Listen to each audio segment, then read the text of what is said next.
All right, let's talk about something incredibly personal: memory. For most of us, our past is this place we can go back to, right? A whole collection of sights and sounds and feelings. But what if it wasn't? What if you knew all the facts about your own life, but you couldn't actually feel or relive a single second of it? That's the reality we're diving into today. So, to really get a handle on what this feels like, I want you to try a little mental exercise with me. Don't worry, it'll just take a second. Go ahead, take a moment. Try to pull up a really powerful memory. Can you see the faces? Hear the sounds? Can you feel those same emotions welling up, almost like you're right back there? That's it, that first-person experience. That's what we call autobiographical memory. Now, just imagine if you couldn't do that at all. Imagine your past wasn't a movie you could replay, but more like a list of facts you've memorized about yourself. For millions of people out there, this isn't a thought experiment. It's just their everyday reality. This experience isn't just someone having a bad memory. Nope. It's a very specific neurological condition. And to get it, we really need to pull apart two ideas that are super closely linked, but are actually very different. So first up, we've got aphantasia. You might have heard this described as being mind blind or having no mind's eye. If you tell someone with aphantasia to picture an apple, well, they know what an apple is. They can tell you it's red or green, but they literally can't see an image of one in their head. And that leads us right to the main event: severely deficient autobiographical memory, or SDAM for short. Now, this is different. This isn't about not being able to visualize. This is the inability to mentally time travel, to go back and re-experience your own life from your own eyes. That whole emotional connection to your past, it's just not there. Okay, so let's boil it down. Aphantasia means you can't see the past. SDAM means you can't relive the past.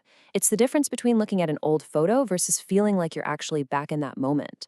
And while you can have one without the other, it turns out there's a huge overlap.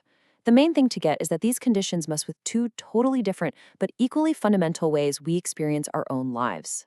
So here's the big question. If your brain just isn't wired to let you access your past in that way, what do you do? Well, this is where technology steps in, with a solution that is, honestly, pretty mind-bending. Just think about it. What if you could build yourself an external memory? A tool that could literally hold your past for you, and then serve it back up whenever you wanted, filling in the blanks that biology left behind. The concept has been described with this really powerful metaphor: an AI that acts as a retrieval net for the mind. See, it's not about creating fake memories. It's about gathering up all the scattered facts of your life and weaving them together into a story, the story that you can't access on your own. And that's the core idea right there, using AI as a digital prosthetic for your memory. It's a lot like how a physical prosthetic can help someone walk. This digital tool could help someone navigate their own life story. Now, I know this might be sounding like something out of a sci-fi movie, but get this. The pieces we need to build this, they're already all around us. So how would it actually work in practice? Okay, check this out. Step 1, the AI hoovers up all your digital breadcrumbs, your photos, your texts, your calendar events, all of it. Step 2, it crunches all that data, connecting the dots and building out a detailed timeline of your life. But step 3 is where the real magic happens. You can ask it questions. You could say, who came to my birthday party in 2019? And then, for the final step, the AI constructs a perfect, factual narrative for you. You celebrated at this restaurant with these specific people, and here are photos showing you got this gift. It's your personal history on demand. This whole concept isn't just a potential game changer for people with SDM. It actually forces all of us to stop and think about the nature of memory itself. So the big takeaway here is that AI isn't just for writing emails or making funny pictures. It can be this incredibly profound tool for accessibility, helping people overcome real neurological challenges.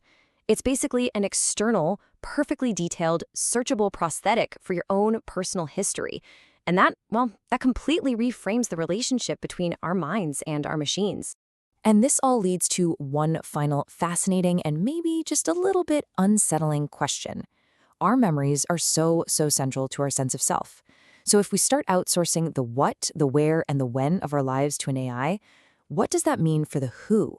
What part of our identity is even left when the story of our past is held not in our mind, but in the cloud? It's a question worth thinking about. Thanks for tuning in.